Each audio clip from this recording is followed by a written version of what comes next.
Hello everyone, my name is Lahiru Jayasekara and here is my presentation based on the evaluations of WannaCry ransomware attack. The attack happened in May 2017, attacking more than 80 national healthcare trusts in United Kingdom, and it spreads all around the world within few hours.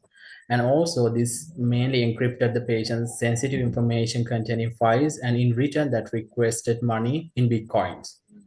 This led to reform the main general data protection rules and also to ensure two main questions. The first one is how this needs to be treated under general data protection rules today. And question number two, what lessons can be improved to public sector cybersecurity?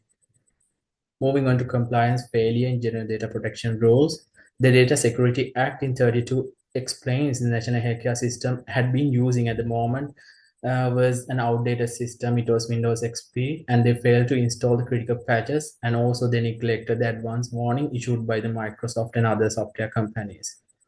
The breach notification was not followed on time within 72 hours, and the ICO, Information Commissioner Office, and the affected parties, their patients, were not on time informed. When it comes to accountability, as per Article 5.2, there was no clear documentation process in general data protection rules and risk management or breach planning, and no broad level of oversights or no clear governance recorded in the process. And the cyber attacks were issued, but alerts were issued, but they had not been performing a proper audit to find out where it has started and where it has gone wrong. When explaining the stakeholders' impact, the main party impacted was the patients. Their surgeries were postponed and their appointments were cancelled.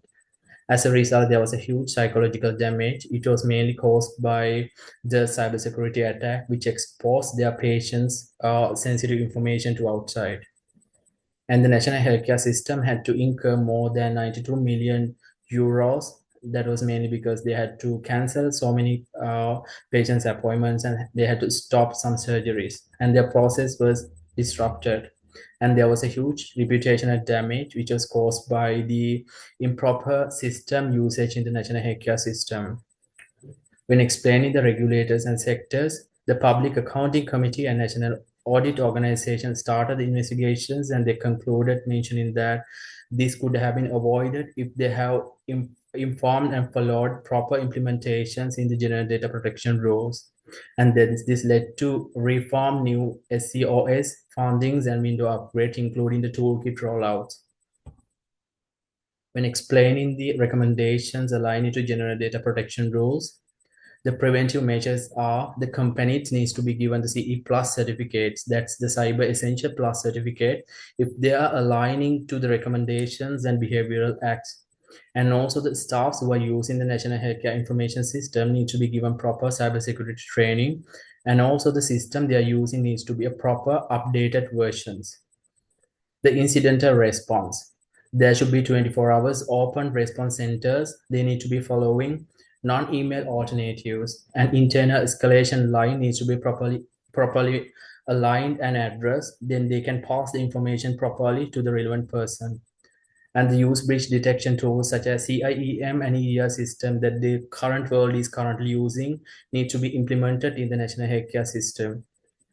Post-breach management, provide recovery support and conduct root cause review, and also notify ICO, that means Information Commissioner Office, and the impacted parties such as patients. In this process, they need to conduct a proper root cause analysis to find out where and how the cyber attack happened and how it could have been prevented and what kind of actions needs to be implemented in the system to avoid further attacks. Building a data protection culture is so important because it can ensure that this will not happen again, and it can pass the information and the proper knowledge through awareness campaigns. And appointing the data protection officers is important. In conclusions, the WannaCry was considered as one of the most devastating cyber attacks in the history. And main thing was it led to reform, so many reformations in the general data protection rules, ensuring the patient safety, regulatory trust, and system resilience.